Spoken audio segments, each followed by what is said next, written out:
Assalamualaikum warahmatullahi wabarakatuh. Perkenalkan, nama saya Tanti Widya Stuti dengan NIM 123450094 dari kelas RA. Perkenalkan, nama saya Karisma Mustika Sari dengan NIM 123450034 dari kelas RA.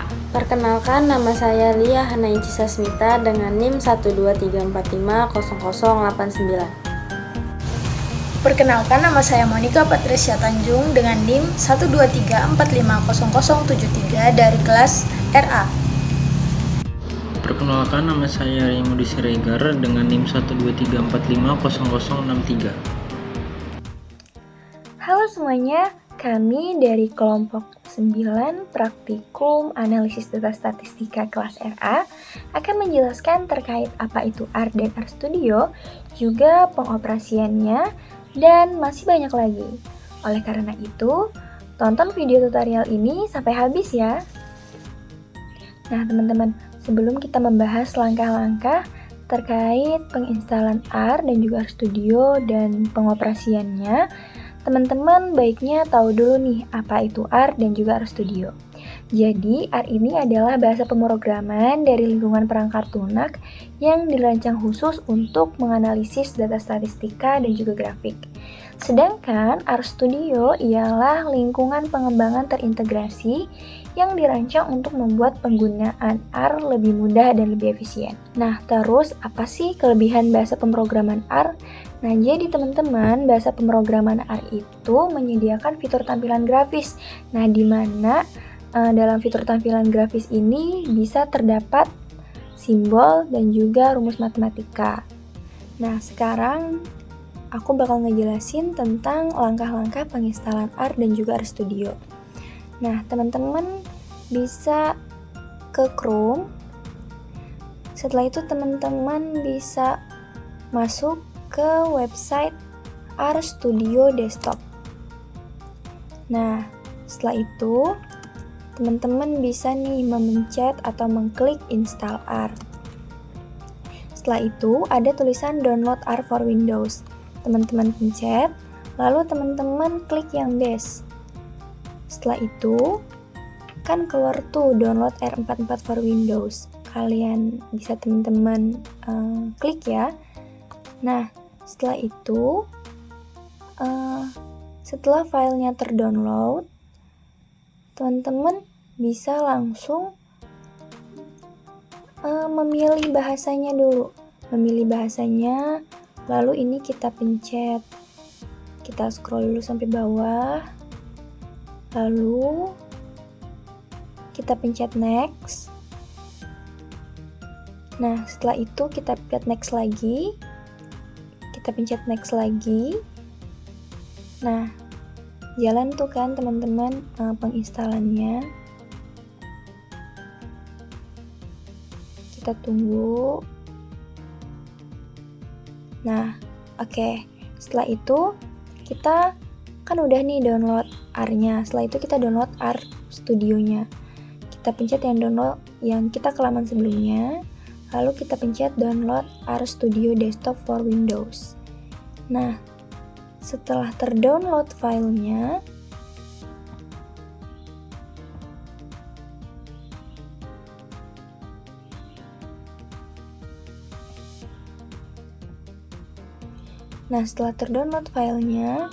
teman-teman bisa buka file lalu pencet next, install, dan juga ini bakal langsung berjalan penginstalannya.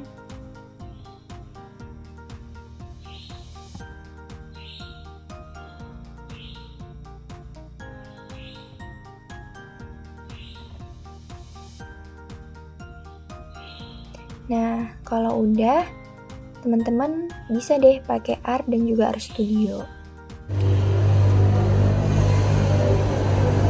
Apabila kita ingin membuat file baru pada R Studio, pertama-tama kita bisa membuka R Studio terlebih dahulu. Setelah itu, kita bisa mengklik file, lalu klik new file, lalu klik yang R script. Setelah itu, kita bisa mengeksekusinya. Nah, mengeksekusinya kita bisa menggunakan search editor maupun konsul. Nah, pada kali ini saya akan menggunakan konsul. Namun, apa sih perbedaan search editor dan konsul? Nah, search editor ini kita dapat menulis rangkaian perintah panjang yang nantinya kode akan dijalankan sesuai dengan instruksi dari R. Sedangkan pada konsul, perintah R akan ditulis dan dieksekusi secara per baris. Tipe-tipe data dalam bahasa pemrograman R terdiri dari 3. Yang pertama ada numerik, merupakan tipe data yang berisi angka-angka yang dapat dihitung menggunakan operasi aritmetika baik bilangan bulat maupun pecahan. Contohnya seperti nilai ujian, tinggi badan. Kemudian ada integer, merupakan tipe data dalam pemrograman yang digunakan untuk menyimpan bilangan bulat baik positif maupun negatif tanpa komponen pecahan. Contohnya seperti angka 12, 77, minus 104. Kemudian yang ketiga ada boolean, merupakan tipe data yang memiliki 2 nilai yaitu benar, true, dan salah yaitu false. Tipe data boolean juga disebut sebagai logika. Variabel adalah sebuah nama atau identifikasi yang diberikan untuk menyimpan suatu nilai dalam data memori komputer. Nilai variabel dapat diubah dan dimanipulasi selama eksekusi program. Sekarang kita mencoba buat contoh variabel, misalkan variabel v, kemudian ketik angka 80, kemudian ketik variabel lagi, lalu dijalankan. Maka output yang dihasilkan adalah angka 80 sesuai dengan input yang tadi kita masukkan. Terus sekarang kita coba buat contoh variabel n1. Kita ketik N1, terus V, kita masukkan angka 35, kemudian variabel kedua N2, V, lalu kita masukkan angka 50. Kemudian kita jalankan atau run untuk mencetak hasil dari variabel N1 dan N2.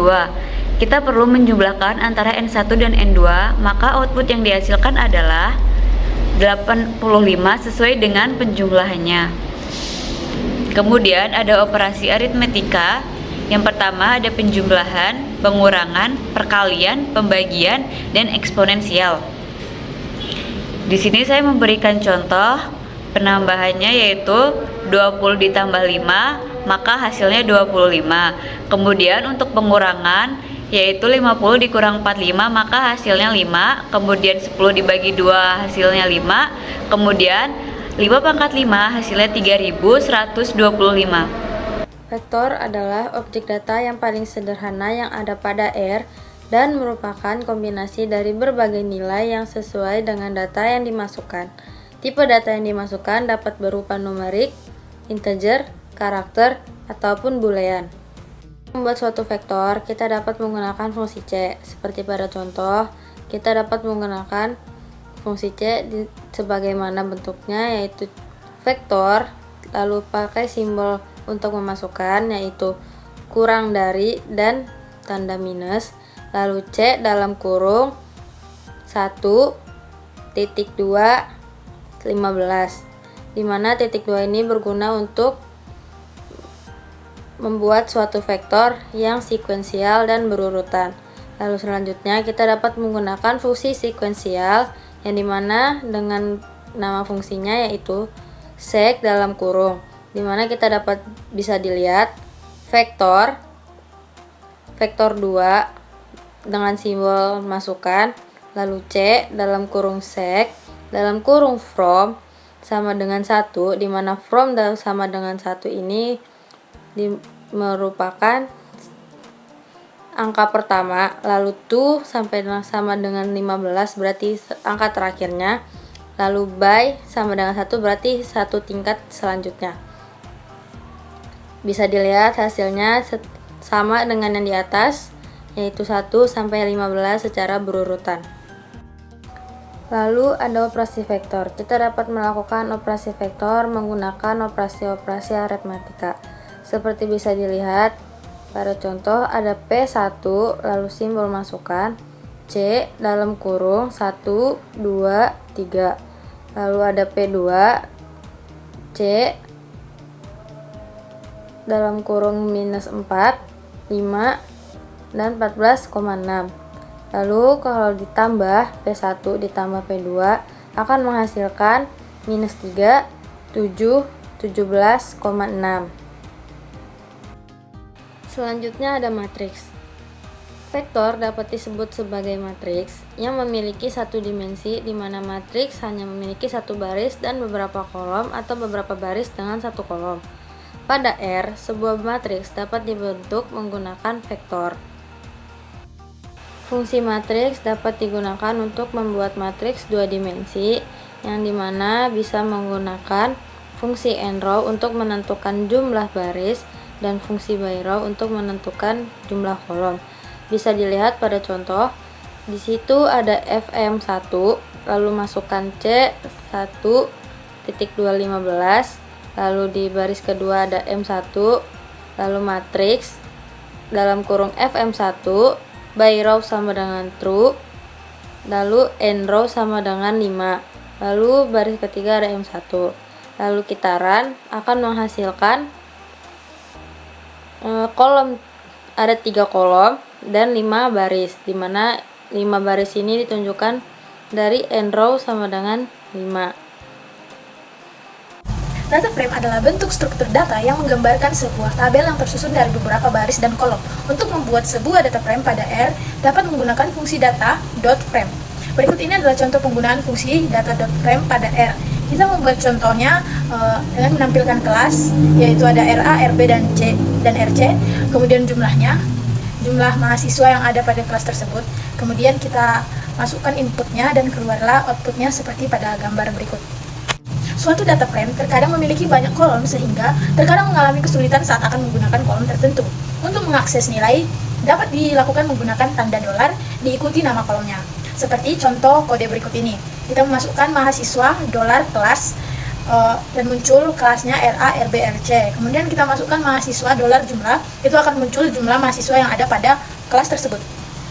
List adalah struktur data pada R seperti vektor, hanya saja dapat menyimpan tipe data yang berbeda. Pada suatu list memiliki tipe data yang berbeda-beda seperti variabel numerik dan karakter. Berikut penggunaan potongan kode contohnya.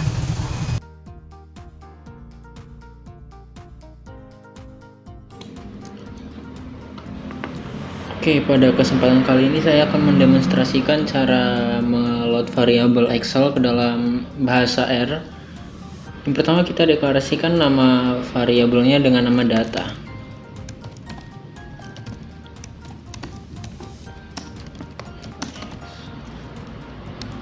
Lalu kita mencari path-nya, kita copy dan kita paste. Nah, slash-nya kita ubah menurut standar yang digunakan bahasa R. Lalu kita menjalankan kodenya.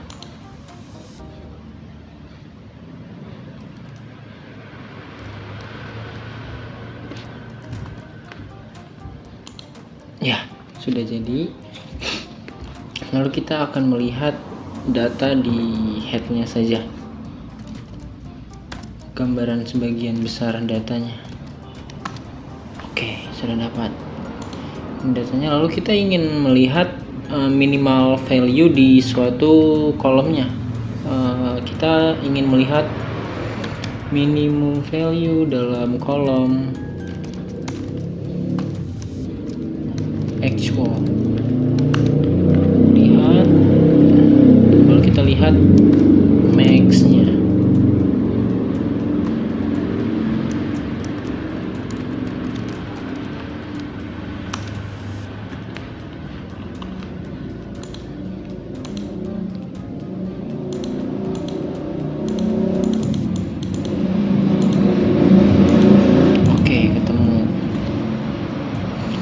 Setelah itu kita langsung saja melihat summary datanya.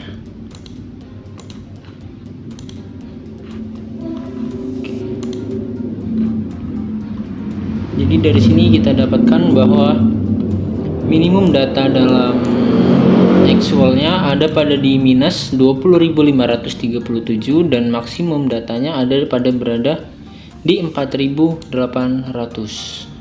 Sedangkan untuk summary-nya tertera di sini. Sekian. Sekian presentasi dari kelompok 9 terkait art dan juga art studio. Kami mohon maaf apabila ada salah kata. Kami ucapkan terima kasih banyak.